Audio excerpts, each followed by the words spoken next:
Passages aloud from famous monsters of filmland. They totally rock. They totally rock. They totally rock. They totally rock.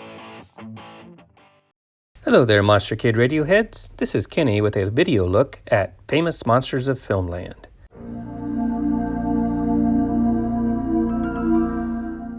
I had a hard time finding articles on true haunted house films in FM. The classics that come to mind have been mentioned, of course, but no full articles. A newer film popped out to me and I gave it a shot, and the article turned out to be ideal for today's theme.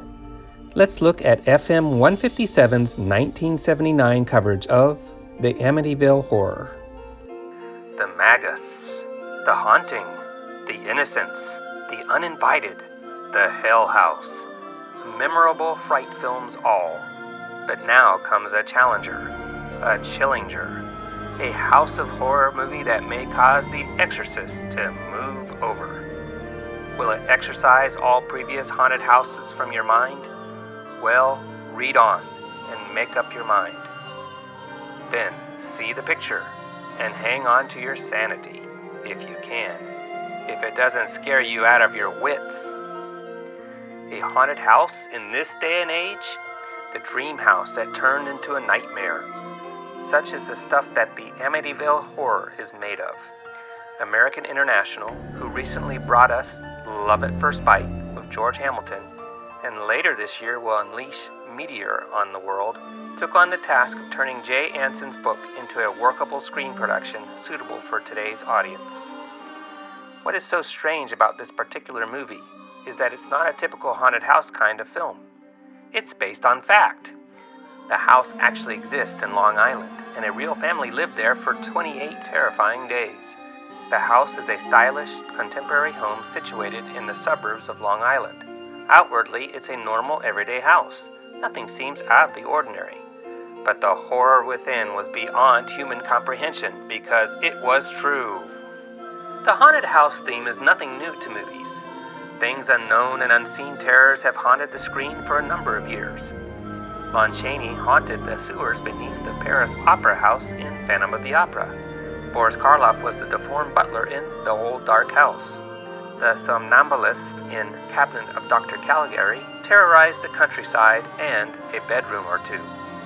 Then, beginning with the golden age of horror, we can look back on Dracula and Frankenstein and all the sequels they spawned. Wolfman had come to haunt us, as did a living mummy. We've had creatures and things of all descriptions, and when the space age came in, we were introduced to the alien invader. The Uninvited featured Ray Milland in a chilling haunted house film. Strange noises and crying filled the cold, high house on the cliff, with the ocean beating against the shore far below. All in all, it was an atmospheric and satisfying film. Into the 50s, there was a mixture of films released to the eager public. House of Wax, while not a haunted house story, was filled with suspense and horror and filled the bills for us all. William Castle gave us The House on Haunted Hill, with Vincent Price throwing a ghost party in a supposedly haunted house. The house was haunted, all right, by Price and his wife. Everything that happened in Hill House that night was easily explained. Then there was 13 Ghosts, about a house that was haunted, at least in the fiction of William Castle. In order to see the ghost, one had to wear a special pair of glasses. At the time, the audience was given such a viewer, which enabled them to see the ghosts as well. Or, if they were too scared to see them, they could look through the other part of the viewer and see a blank screen. One of the better haunted house films was the 1963 production of The Haunting. Here, a group of people were invited to stay in a genuine haunted house. While we never actually saw anything such as a ghost or demon, we were frightened by the psychological terrors. We found that it was easy to scare ourselves just by imagining things. In 1973, The Legend of Hell House featured a mansion hexed by a bizarre force. Murders and suicides abounded in Hell House, and an eccentric millionaire sent a specially chosen group of people to this place to find out once and for all. Is there such a thing as life after death?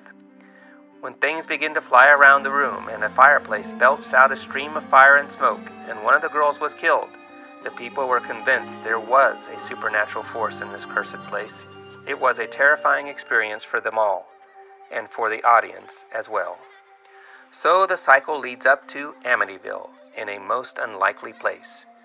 There are no Transylvanian mountains, no werewolves or Frankenstein monsters, no mad labs, ancient Egyptian curses, or invaders from space. It happens now, today, in a world run by electronic computers, transit systems, jets, modern conveniences. Modern man does not take much stock in the old beliefs, in demons or ghosts, in things supernatural. But man can change his mind, and by the time the horrors of Amityville are over, you may change your mind as well, or your brand of antiperspirant. That is all for this video look at famous monsters of Filmland. We will have more next podcast. For MKR, this is Kenny saying adios.